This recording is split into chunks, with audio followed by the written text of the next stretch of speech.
Mr. Skhumbuzo Mgobhozi, you can come through as he's about to present on the prevention of UIFW and other related aspects. Thank you. Sanmonani, good morning. Yes, in all the presentations I've done, I've never been the first speaker. So it's a bit intimidating, but I will see how we proceed. Okay, basically, the presentation, when I normally do such presentations, I don't really read the slides, but I just talk over them, because I think it's more beneficial to just explain what is written than just read, because we can always avail the copies of the presentation to you. Okay, basically, our presentation, just maybe a brief summary.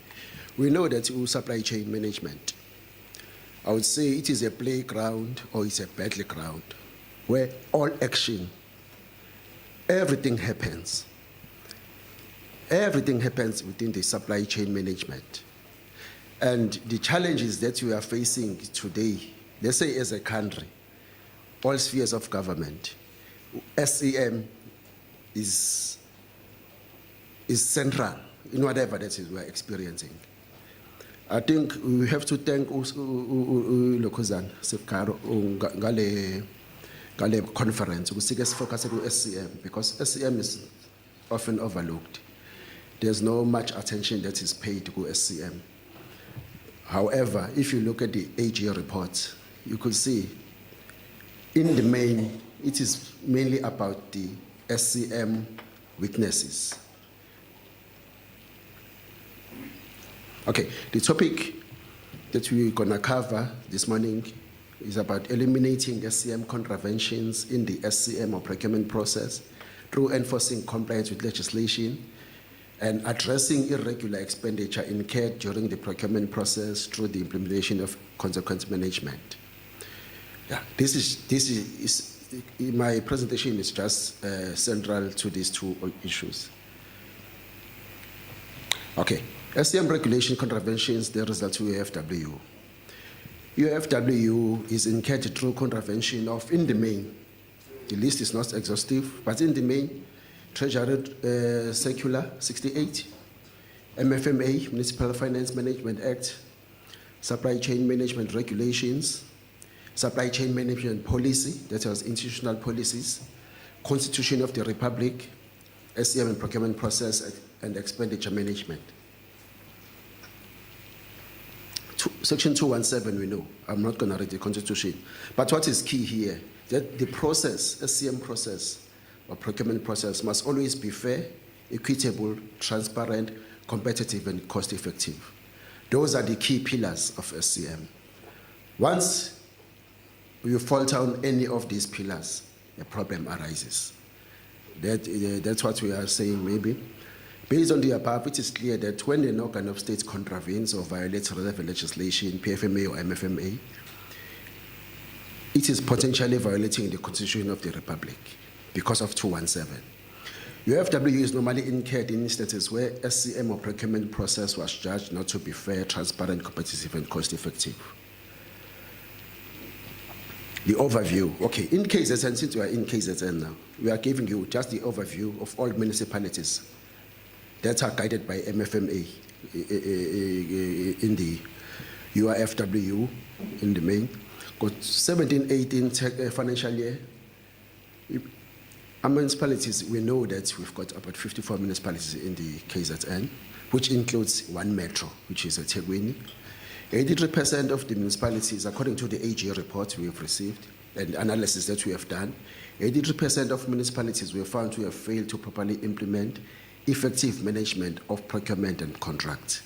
That is out of 54, 83% were found to have failed to properly manage or to implement effective management. 66% of municipalities were found to have failed to prevent unauthorized, irregular, fruitless, and wasteful expenditure. You can see that we are above 50%. 52% of municipalities were found to have failed to implement effective management of consequences. Consequence management in the main, we describe it as, okay, it's not solely confined on investigations. Consequence management is twofold. We normally explain it like that. Yes, in as much as we desire that people are prosecuted where it's warranted or are disciplined, but the loopholes must be closed. Consequence management also talks to addressing the internal weaknesses of the system itself. 41% of the municipalities were found to have failed to ensure that creditors are paid within 30 days. That is there. In the main, it's linked to cash flow. In the main, it's linked to cash flow, but it's not always cash flow. Sometimes it's just maybe negligence of the officials that are supposed to be paying. And the businesses that suffer the most because of this are small businesses, which are mainly black, the one that we are trying to uplift.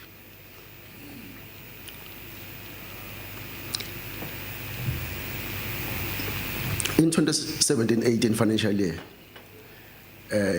54 municipalities across the province registered non-compliance with supply chain management legislation, registering a regression in supply chain management compliance, whereby the Auditor General made the following findings. Not able to audit procurement of 124 million. That is the challenges AG that encountered during the audit. 124 million could not be audited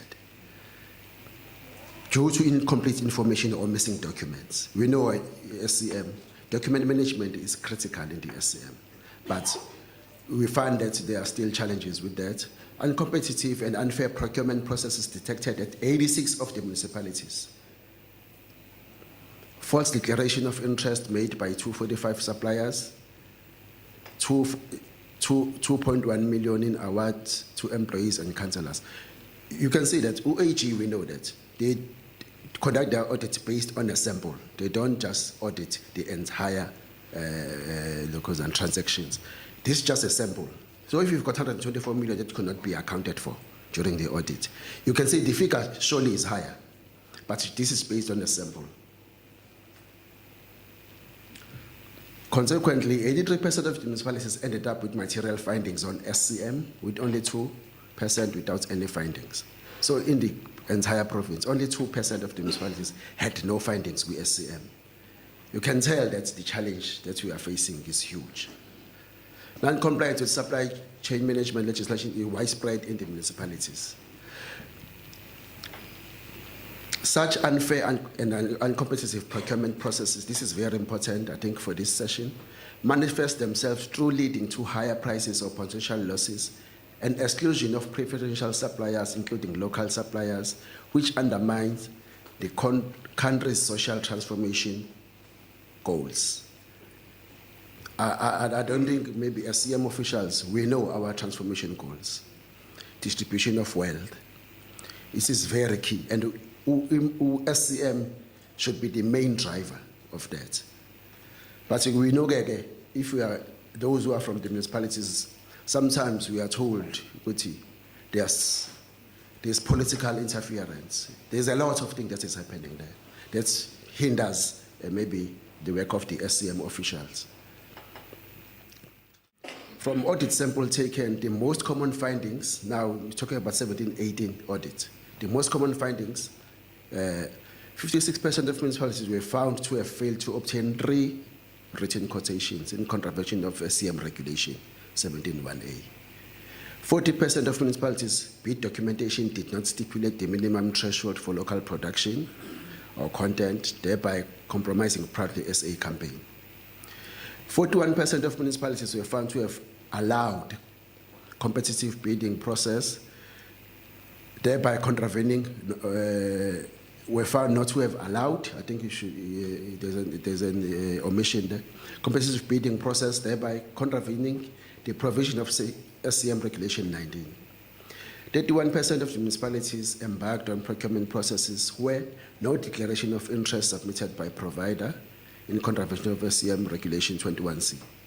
21% of municipalities did not select supplier, scoring highest points with lowest quotation. No justification, because MFMA does provide a remedy for that if you have done that. But we find municipalities, they don't even do that, the accounting officer in the main. No justification or reasons provided in contravention of SCM Regulation 29.5b, read with Section 114 of the MFMA. 21% of municipalities appointed suppliers from without tax clearance. Tax clearance, again, is an issue there.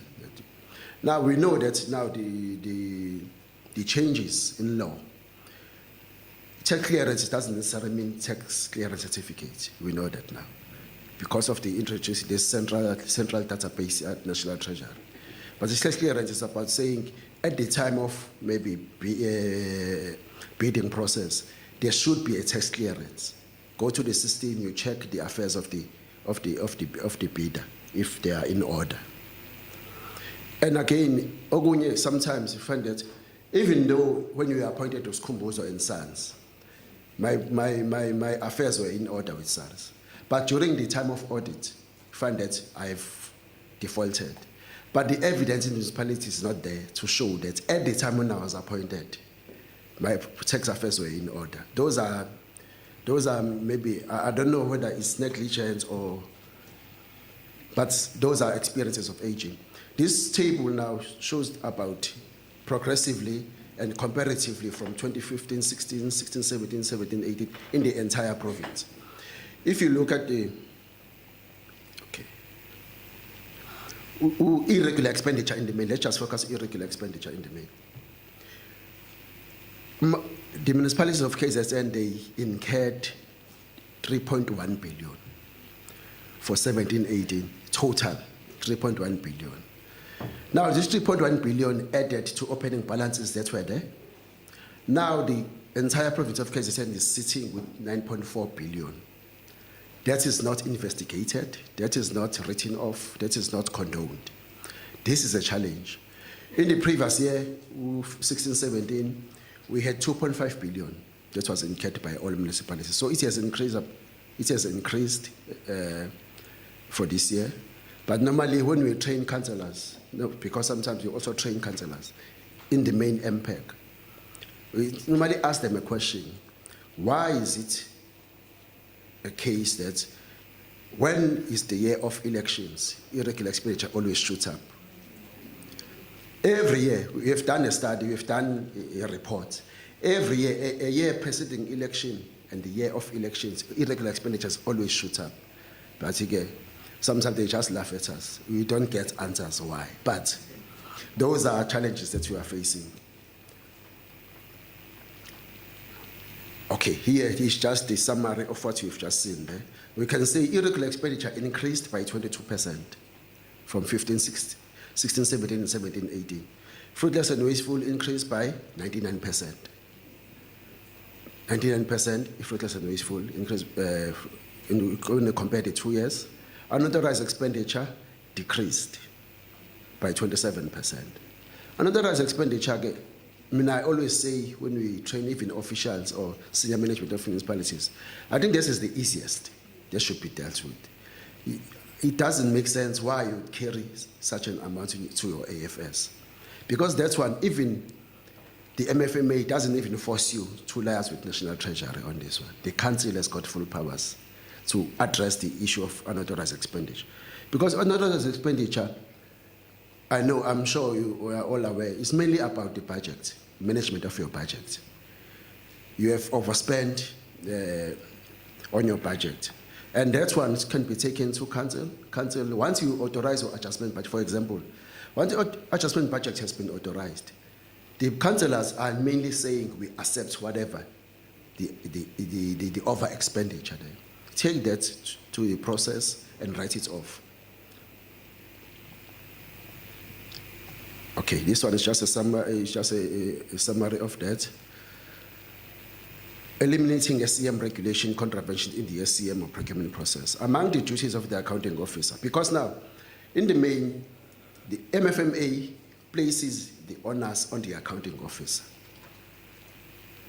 We know that sometimes junior officials are made scapegoats when the systems fail. But the MFMA places the duty right at the doorstep of the accounting officer. We normally emphasize that in one of the municipalities, I was emphasizing this point. I didn't know that the MM was sitting right in front of me. Hey, the things that I was saying there. So later when there were questions, I wanted somebody asked, MM, what do we do? I was like, oh, okay. And the guy was here. Because for me here, I think it is very important. We shouldn't shy away from this. Leadership is key in any institution. And once there is a breakdown in that office, it filters down to all units. So accounting officer of the municipality or entity included, he should ensure that there's effective, efficient, economical and transparent use of resources, all resources. Implementation of a tariff policy, rate policy, credit control and debt collection policy, and supply chain management policy in ensuring service delivery. All of these policies, they should talk to service delivery. I normally say as well, when I'm addressing the municipalities, that no official of the municipality is employed to prevent irregular expenditure. You are employed to provide a service. And I also say, when you are caught in a catch-22 situation, whereby you need to incur irregular expenditure and there's a service delivery demand, I normally say, go for service delivery and treat irregular expenditure. You can't just fold up and say, the Act doesn't allow me to do this. But normally explain it why you have to do that, because the Act itself does provide remedial actions, how you treat the irregular expenditure. Regulations to the FMA also include reporting responsibilities, some of the key annual reporting to the council. We know Section 6 of the SCM regulation. Quarterly, there should be a report, SCM report, that goes to council. Now, the challenge with that, it is done as a ticking the box. It is not properly analyzed. This is one of the challenges. I'm not sure whether it's the issue of the capacity of the council itself, or sometimes even the manner in which the report is written doesn't provide much to be considered by the council. Report to councils on deviations from or ratification of minor breaches of procurement processes. Even this one, deviations. Deviations is abused. It is abused because deviations, they are allowed in terms of law. I think you must also clarify, you always clarify that deviation is allowed. However, the abuse of the deviation is not allowed. Whereby you fail to properly plan, you forget to execute your functions timelessly, and you wake up the following morning, there's an event, you phone service providers. Something that you should have dealt with maybe timelessly. Procurement process and procurement plans. I think the weakness in the municipalities, what we have detected as COPTA in our support, is the lack of implementation of procurement plans. Those on procurement plans, they are very critical. When you adopt your budget, SDPs, there should be a procurement plan that goes together with that. Because a procurement plan, okay, I'll say this as well. Procurement plan in the main is housed in the SCM unit. However, the SCM unit is undermined by other departments. That's what we have found out. It is grossly undermined. They don't submit their plans to the SCM manager so that you can have a consolidated procurement plan. They don't do that. In some municipalities, they keep invoices in the drawers. And they carry them when they are supposed to pay. They take it to finance. Yes, those are experiences. They keep invoices in their drawers. In the main, technical is guilty of this. I'm not sure whether there's anybody from technical here. But the technical is normally guilty of this. They take invoices from suppliers, they keep them in their drawers. After 3 months, they take it, they say, hey, sign here, this person wants his money. Surely there, you're going to incur fruitless and wasteful expenditure because that invoice was received 3 months ago. Interest, you're going to pay interest because now it is deemed late. And this was not even properly processed through e-locusing system. Other challenges is blatant disregard for controls, circulars, regulation compared with legislation, AG recommendation, result to municipalities incurring unnecessary and avoidable costs during the process of procurement process. Inadequate controls are put in place that municipalities do not incur or pay exorbitant prices for goods and services. We normally say this when we explain fruitless and wasteful. Fruitless and wasteful, now, fruitless and wasteful, for me, is something that is unforgivable, in the sense that you can't buy a bottle of water for 50 rand that costs 7 rand at Pick and Pay. That results in fruitless and wasteful expenditure. And sometimes we understand if there's a cash flow crisis. Yes, you'll incur interest, especially if you've got SCOM, Telcom, all those things. However, when it comes to overpricing, paying more than what you should have paid in an open market, we always urge SCM officials to be vigilant on this. Don't just buy something because somebody is saying they want it. Even if you see the price, you cannot justify them.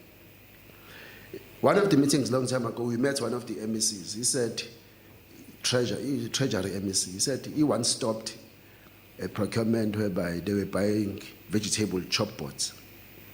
It was 60 rand each. But the quotation there that they were processing, it was 600 each. She had to stop it.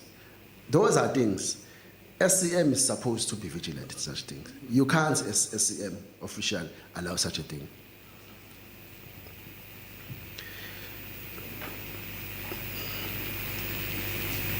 Okay, I think I've covered this. Okay, deviations. Deviations. In the main, the challenge here, Treasury, AG, always audit your deviation register during their audit. Our experience as COCTA, we write to municipalities quarterly, said, give us your schedules, deviations, your FW. They will tell us, no, we don't have any irregular expenditure. For the entire year, no, we don't have. AG, when AG arrives at the end of the year to conduct an audit, you pick up 5 million rand in irregular expenditure. Why now? Because people, as I'm saying, remember I said Section 6 of the SCM regulation demands that an SCM report is taken to council quarterly. Those deviations are listed there to councillors, but councillors, they don't have time. I'm not sure whether capacity to understand what is happening, but they don't interrogate. Even the reasons that are provided there, they don't assist the councillors to understand what is happening. The most popular reason that is put there, impractical or impossible to follow SCM process, that one is abused. They don't say what was impractical and impossible. They just quote as it is in the act, impractical or impossible to follow SCM process. But once AG interrogates that to find that there was nothing impractical here, there was nothing impossible, add it back to your irregular expenditure. That's what they say. So those are things, deviations. We know it happened. Last week we had severe storms, whatever, floods.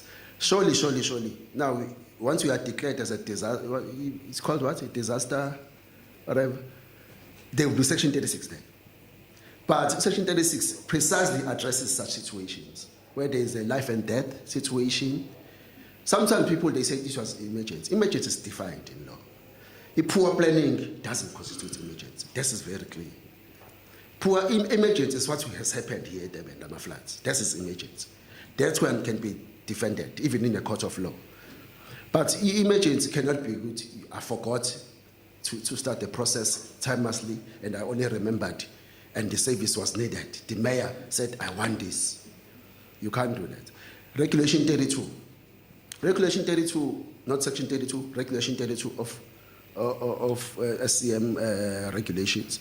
It is Section 32, but we call it the Regulation 32.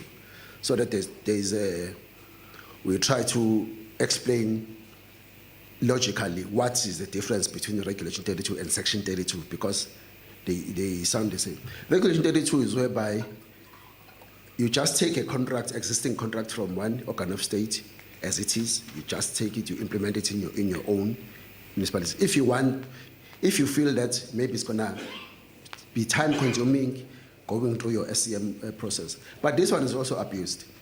There are very clear guidelines there, which are often overlooked.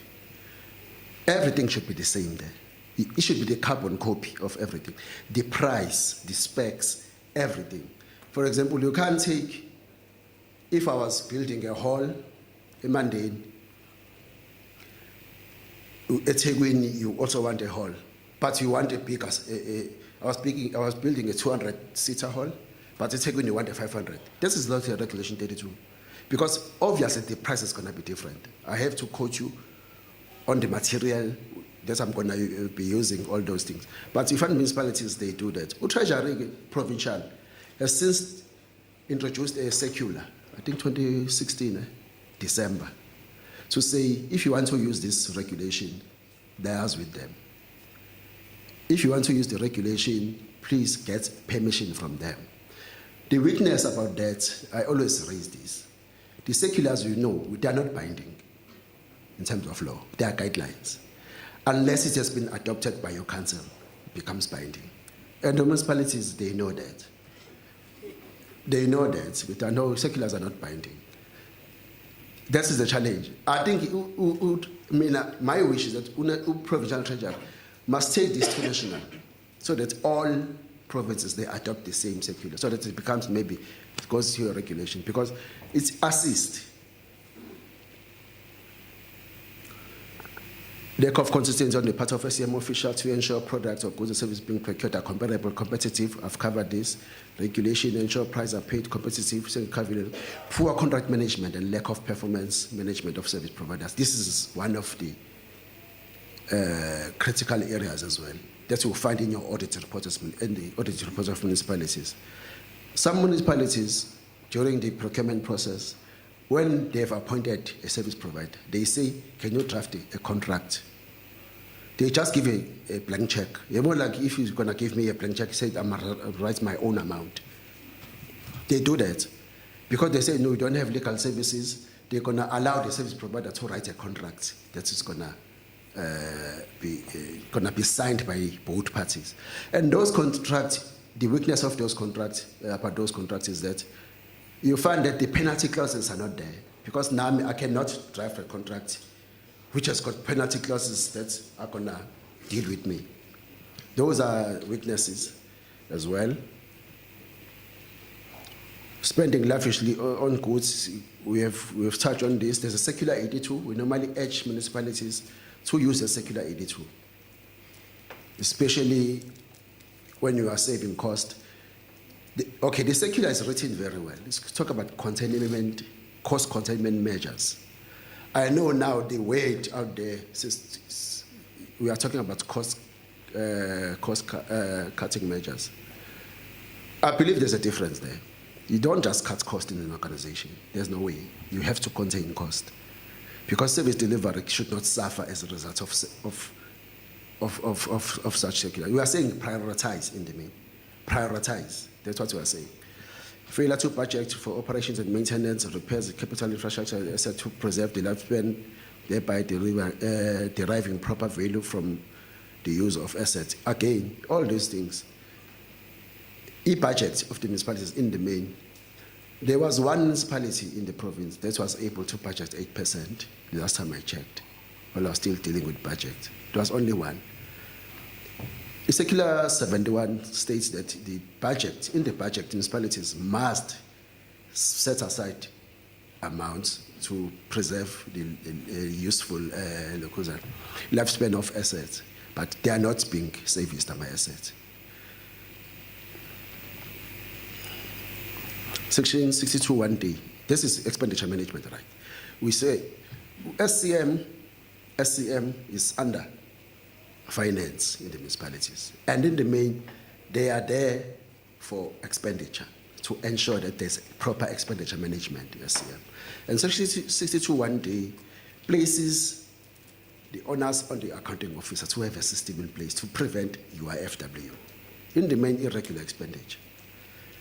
And Section 1710173 of MFMA does say that if the accounting officer doesn't have the system in place, he's committing an offense. 173 also, he is guilty of an offense.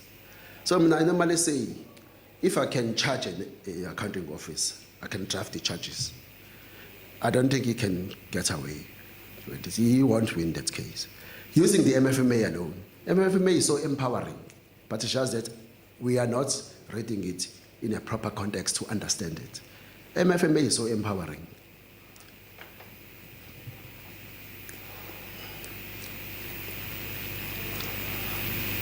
The accounting officer is supposed to take all reasonable steps to Section 62.1 to prevent.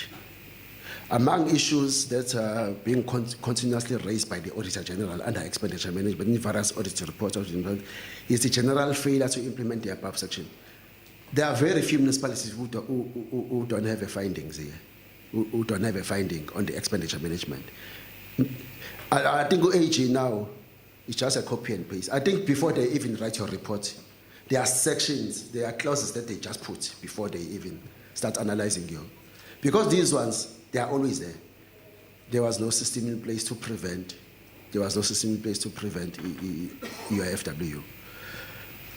Among the issues, okay, I've covered this. The implementation of the above section can be effected in various ways. We have spoken about procurement checklist. They are very key. They are underlooked, they are overlooked by municipalities, but they are very key. A procurement checklist is very important because it forces everybody to follow, to move in one direction.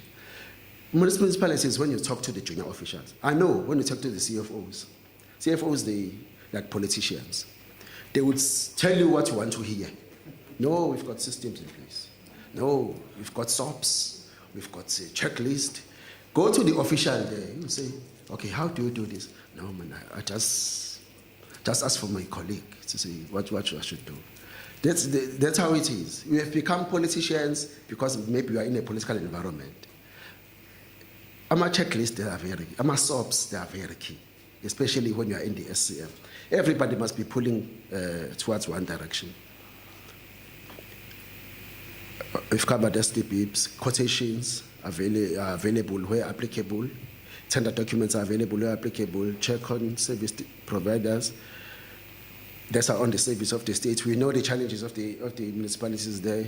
They don't have a system. They always tell us that. We don't have a system to check if Skhumbuzo is employed by a cooperative, all those things.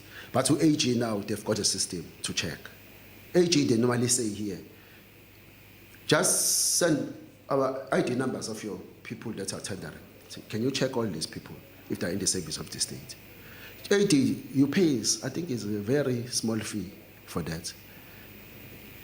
But they don't do that to municipalities.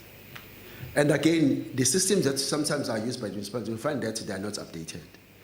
They can pick me up that maybe I was a civil servant at some stage, but I've resigned. But my name still appears there. But what is required by the municipalities then, when you are during the bidding process, you need to go back to the person. Don't just disqualify a person. Check with the person. But AG has picked up that you are employed, you are a teacher, you are a policeman. So that a person will say, no, but I've resigned, here is proof. But what is happening here, you just take what you are told by these systems, you disqualify people. We are urging you that those things, you need to go back to people and verify with them if the information. Clearance certificates, we have touched on this. Valid contracts are in place prior to procuring of goods. Contract management, again, is a weakness, whereby in most municipalities, there's no contract management, actually. People will find that their contracts that have long expired, but people are still in the system, they are still providing services.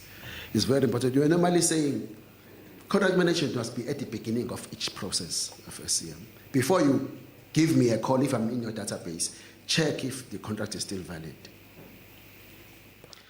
But here, that last point there, the annual irregular expenditure affected by misuse and abuse of deviations resulted to lack of completeness as a disclosure of irregular expenditure for at least two municipalities were qualified on the completeness.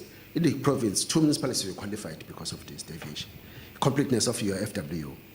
It was linked with deviations. Here now, these are just general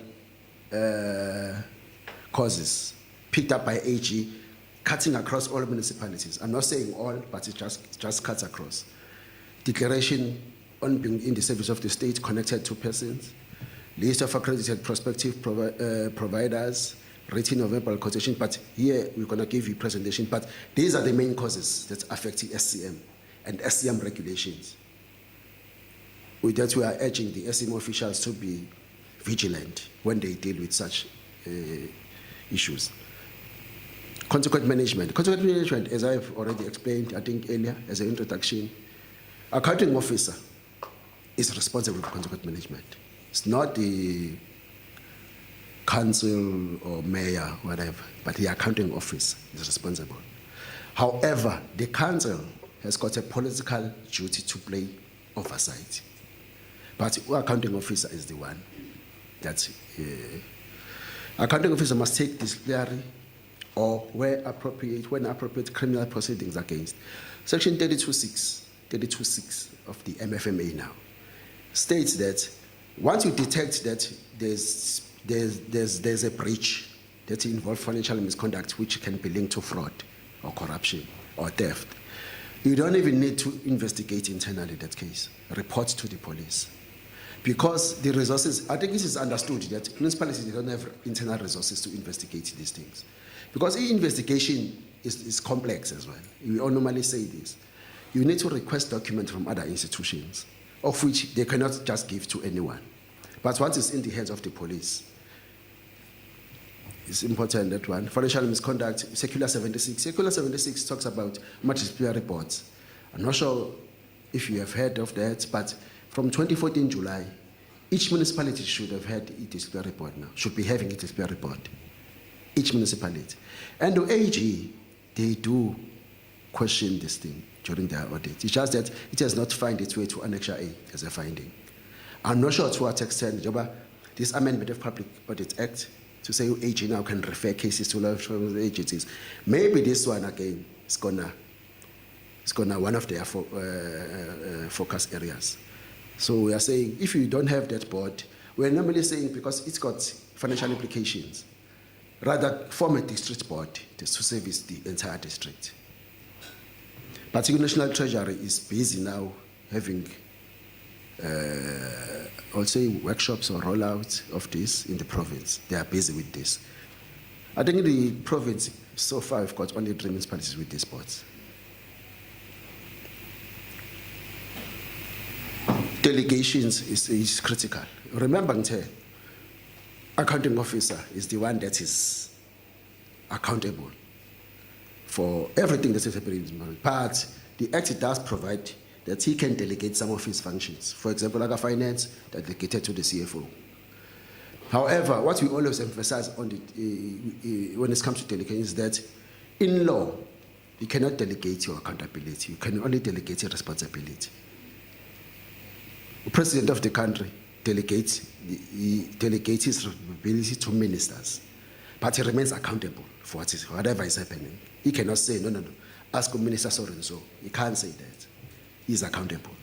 In the municipalities, it's the same thing. Accounting officers, they remain accountable, though they can delegate. Section 32 again, I'm not going to read it. I'm sure people, they know this section. But in the main, these words that I've highlighted in red, because that's where we dwell, we spend a lot of time in the municipalities, because I don't think there's an appreciation or there's a clear understanding in terms of reading this. I normally say to people, when you're reading a legislation, you can't read it as if you are reading a novel. It's not a novel. Legislation, may, no must, a meaning. In a novel, you can use interchangeably those things. So, in the main here, consequent management is based on Section 32. Section 32 is saying, remember I said when you've got a dilemma to choose between service delivery and carrying irregular expenditure, I normally say, go for service delivery, then treat irregular expenditure. Because Section 32 does give you remedial actions to apply after you have incurred. The problem with the municipalities is that they don't apply Section 32. They incur irregular, they wait for the AG year end without treating it. But in the main here, the ways that I've highlighted, knowingly, having been advised, all those things, they are very key if you are reading it. Deliberate, all those things. Deliberate or negligence, you have to pick up all those things when you're looking at this. Utu municipalities must recover your FWU, however, they cancel. Maybe with Section 32, let me just say this, maybe the developments that have taken place now. National Treasury is saying CFOs would know. Or in the main, irregular expenditure that is sitting on your AFS is because they are saying they are waiting for Treasury to condone. Treasury has said, National Treasury, they are not going to condone any irregular expenditure because they believe Section 32 provides sufficient mechanism to write off, not condone, to write off irregular expenditure and EFW in totality. So all those things is important. Oh, this one, Tasha Act, I'm going to pass this slide. We are just copying the Act here.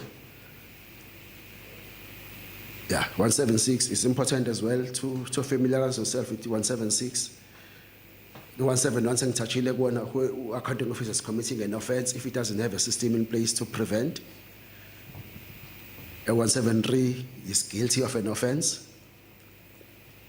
170 Act is saying the way in which the Act is written for now is that irregular expenditure cannot be condoned by the council. But National Treasury is saying you don't even write to them anymore. Process everything in your note. Section 125 does allow you to process and write off of your AFS irregular expenditure. 170. So 170, I think it should be repealed now. There should be a move to repeal it because National Treasury is saying they've even had meetings with Kimi Makwetu, AG, about this. They're saying they've got a buy-in from him. Section 125 ukavile, case closure le 176 ngokuthathile konke lokhu. Investigations, how to deal with investigation. In the main, let me just as a closing in closing, let me just deal with this. Investigation, AG, they put more emphasis on the nature of investigation that has been conducted. They don't want a smoke screen whereby you just write a report to say nobody is guilty, then write off. They want to see that terms of reference were clear. What did you investigate? All those things or considerations that have been made. Now, findings and conclusion and clear recommendations to MPEC. And those recommendations must be substantiated by a clear process. How did you arrive to investigation to write off? The recoverability of the expenditure is very key as well.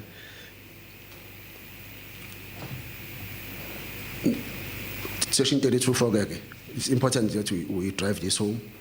You have to report this to COGTA as well, Section 32.4. You will have to report it to COGTA irregular expenditure. We have given you schedules, our template, long time ago, that quarterly, after you've tabled to your council, please give it to us as well. Because AG, it complies with legislation, we check a level process. Conclusion, I've covered this. In my, just a conclusion. Okay, thank you.